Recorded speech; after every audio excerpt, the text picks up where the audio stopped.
What's going on, everybody? Welcome to After Prison Show, and today is day number 8 of our 20-day prison story marathon. Now, yesterday we did something a little bit different with showcasing exactly what it's like to get released from jail. We did a real-life prison story video yesterday, and I really hope that you guys enjoyed that, seeing what exactly it's like to get released after serving a year, and just what exactly that first day after being released is like. And I do hope to be bringing all of you more of Yanni, stories that he has from while he was locked up. I'm telling you, this is a very animated guy just like me, and this guy definitely has some stories he could tell, and also what his life is gonna be like trying to transition and adjust back out here into the free world. And just like what we did with Yanni yesterday, Dave also has his court date coming up very soon. We're actually going to that court date very soon, and hopefully everything is gonna work out in his situation so we could do something similar with him as well. And one last thing to mention real quick before we dive into this prison story video, I'm getting ready to do a video responding to every single comment on this one particular video that I said if we got 8,000 likes on it, I would. And with the fact that there's now over 5,000 comments on this video, I was trying to do some math here to figure out like how long exactly this would take me. And even if I was able to respond to 10 comments per minute, that's only 600 comments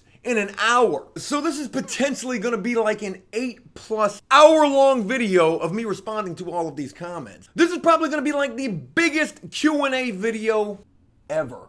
But with all of that being mentioned, what do you say we just go ahead and dive head first into day number 8 of this 20-day prison story marathon. In this prison story, I want to tell you about a guy that I knew from the free world that I ended up being locked up with, a guy by the name of Brad. And this guy was kind of a friend to me before we got locked up, and he kind of was a friend to me while we were locked up as well. And you know, I really thought Brad was an okay guy. But I learned while in the jail where I spent 25 months awaiting my transport to prison to serve out the remainder of my 7-year sentence, that Brad, he really wasn't that okay of a guy at all. And the reason I end up with this new outlook on this guy Brad is because eventually he does end up telling me that he, like so many others in the jail and in prison, is a snitch. And you know, real quick, we've done a lot of videos here on After Prison Show, told a lot of stories about people who were snitches, who snitched, who told on someone, who told on me. I mean, the many times I myself was told on by some other rat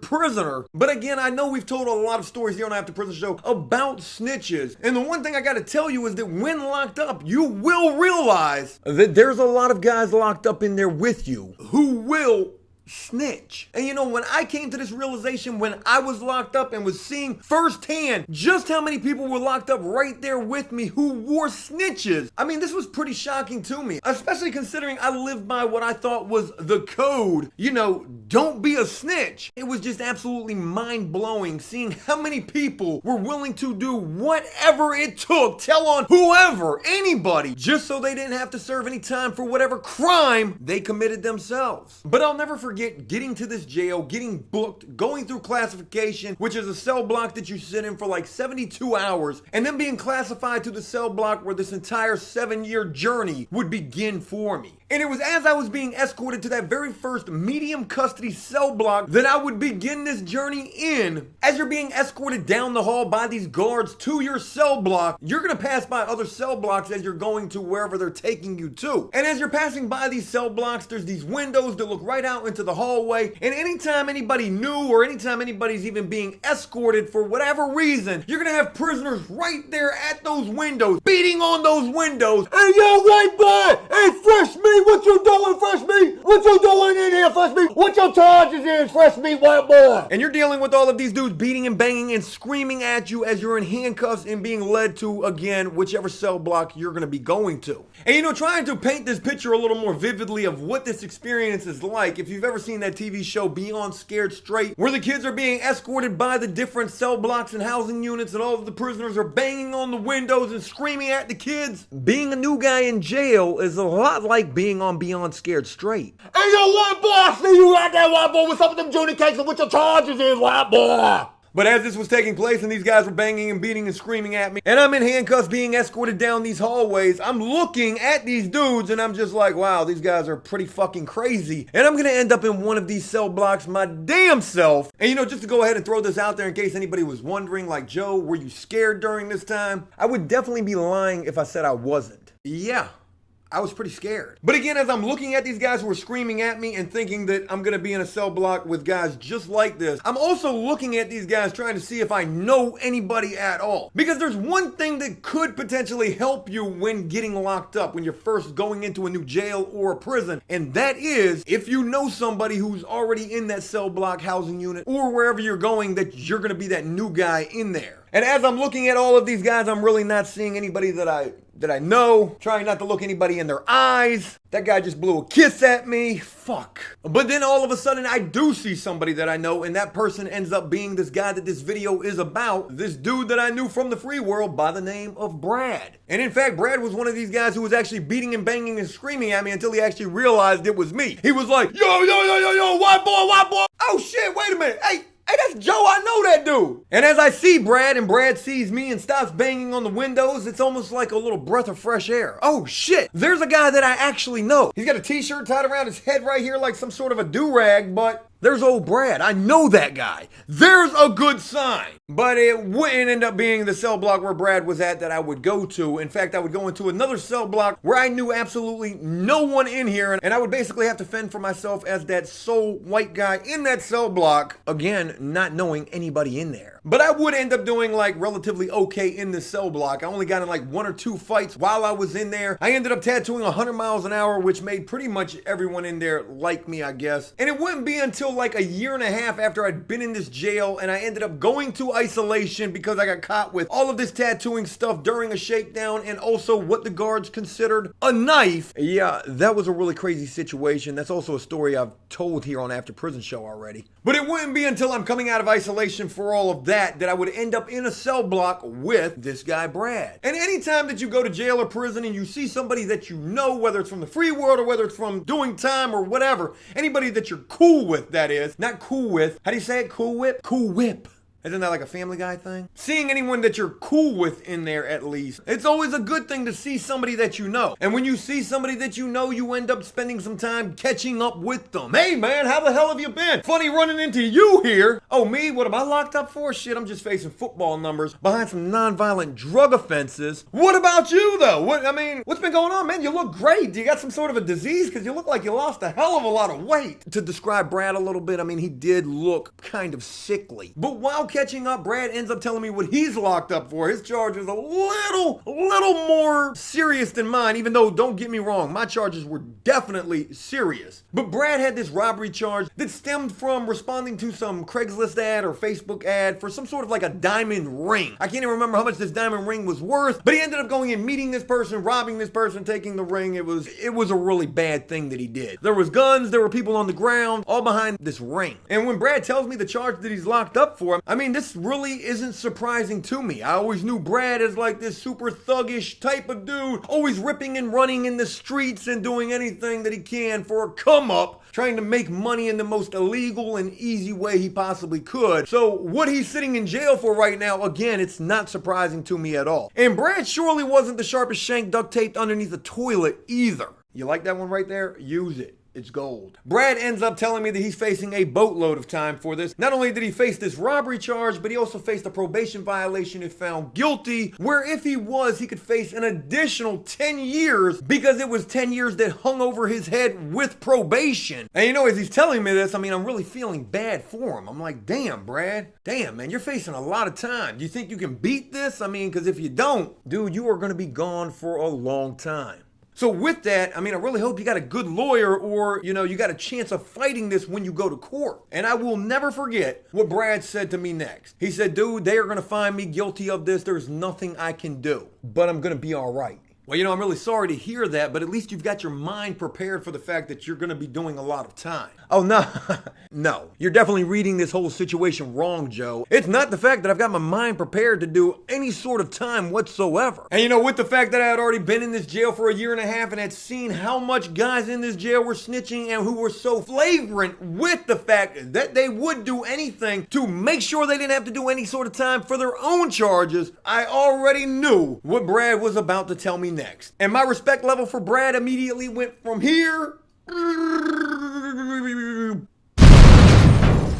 Brad tells me, he says, man, I can't do this time. I'm looking at least like 25 years for this. And I'm thinking to myself, I'm like, well, goddamn, Brad, maybe you shouldn't have done what you did then. I mean, if obviously you're not going to be willing to do the time if you get caught. But fuck it, it's like 2009, 2010 as he's telling me this. So I guess snitching is just one of these things that's trending right now. Now, once all of this has been revealed to me, I really don't want to know anything else about this. I really don't care. Don't tell me anything. The less I know, the better, because I already have zero respect for you at this point. So please, don't make this go in the negative. I don't want to know. But because of the fact that we were in the same cell block, I would eventually and unfortunately learn all about what old Brad was trying to do in an effort to gain information so that he could snitch on some people. And I gotta tell you, everything about this is just crazy. You see, in this jail, there were more people who were snitching than who actually were not. And I myself was one of those very few people who was not. I don't know if that makes me the oddball or whatever, but again, I come from this mindset that I did what I did. This is the reason why I'm locked up, and whatever happens in this situation, I'm just gonna take mine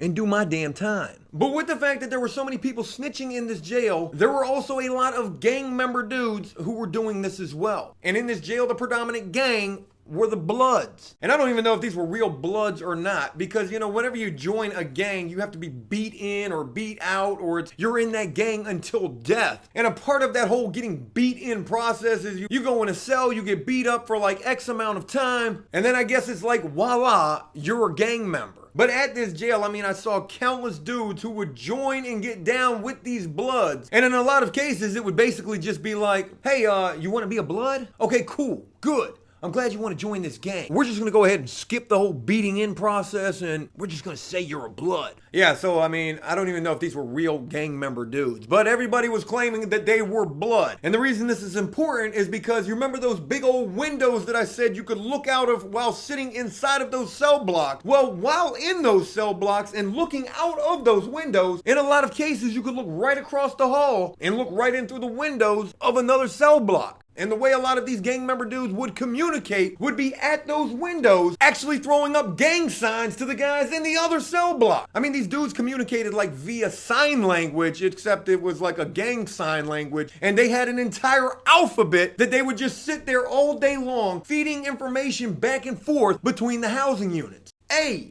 B, C. I don't remember D. What was D? Fuck, I can't even do the E. E. F, G, or G, something like that. I mean, I don't know the entire thing. I saw it enough to where I picked up on a little bit of this stuff because, again, when you're seeing this all day long, you're going to pick up on things. That's just how it goes, and I'm sure that can be related to anything in life. And a lot of what these guys would be communicating via this gang sign language would be information about cases that they were trying to snitch on. And again, with all of the time that I ended up spending in this cell block with this dude, Brad, this dude that I was cool with in the free world and cool with up until the point where he told me that he was going to do anything and snitch on anybody that he could in an effort to not have to do any time for that robbery that he was sitting in jail for. Somewhere along the line, he told me that he had learned this entire gang sign language alphabet and would just be sitting off in the corner for like hours at a time, paying attention to every word that was signed through those windows between the gang members in our cell block and from the cell block across the hall. So it was like he was doing this incredibly dangerous thing that you could do while locked up, eavesdropping, and not just like listening in on somebody else's conversation. Hey, what you guys talking about over there? Talking about anything important? Any kind of case information? I'm pretty sure it's a hell of a lot worse when what you're eavesdropping in on is the communication between gang members, hoping that you might pick up some tidbits of information on a case that potentially he could tell on. Again, pretty much everyone in this jail was snitching, was a rat, was willing to be a snitch, was willing to tell on anybody that they possibly could in an effort to hopefully spare themselves. And Brad was no exception to this, even going as far as the lengths that he went to, learning this gang sign language alphabet and paying attention to this for as often as he could throughout the course of the day, only in an effort to try to gain information that he could use to his benefit. And you know, maybe it had something to do with these gang member dudes probably being just as dumb as old Brad was. But throughout the entirety of the time that I spent in this cell block with Brad, I would end up leaving from this cell block at 3 o'clock in the morning when the guards came in saying, "Guerrero, pack your shit. You're going to prison." But for the entire course of time that I spent in this cell block with Brad, these dudes were none the wiser that he was doing what he was doing. Paying attention to every letter that they signed through those big old cell block windows. And you know, I really have no idea what happened to Brad after I left and went to prison. Never heard from the guy again. I don't know if he ended up getting any information from all of the surveillance that he was doing on these gang member dudes in this cell block, or was ever caught for doing this and maybe even beaten within like an inch of his freaking life. Because I can assure you, had he been caught while I was there, that is probably exactly what would have happened to him. But yeah, I don't know what happened to him. And to be honest with you, I don't even care. I guess the only fortunate situation for me during this time was the fact that I had already received my prison sentence. I stayed in the jail for an additional like 13 months after being sentenced to 7.5 years in prison, waiting to actually get transferred to prison. But you know, it really brings a thought to mind now, like, what if my case was still open and what if I was still going to court during this time that I was running into again this guy, Brad? I can only imagine that he probably would have tried to gain information on my case as well. And to be honest with you, I'm really glad I didn't have to deal with that. Because had I found out that he was trying to gain information from my case to use to benefit him, it most certainly wouldn't have been those little blood dudes he would have had to worry about. Because I would have certainly beaten his little sickly looking ass myself. You know, jail and prison is a place where you most certainly should not trust anyone. And most certainly when you're sitting in there with an open case. Whether it's somebody you know from the free world, a best friend, whoever. When you've got a case and you're going to court and you're fighting or pleading or whatever you're doing, you can't trust anyone. Because as I'm sure this story probably illustrates to at least some degree, snitching is a pretty big thing these days. And you know, with all of that, all I can wonder is, damn, doesn't anybody keep it real anymore? I most certainly did. But maybe I'm the oddball. Or maybe I'm an alien. Hey, look, that's it. I hope you enjoyed this video, and if you did so, please leave a like and a comment if you hate snitches. As always, until next time, enjoy life, the free world, never take a moment for granted, and make the most of every day.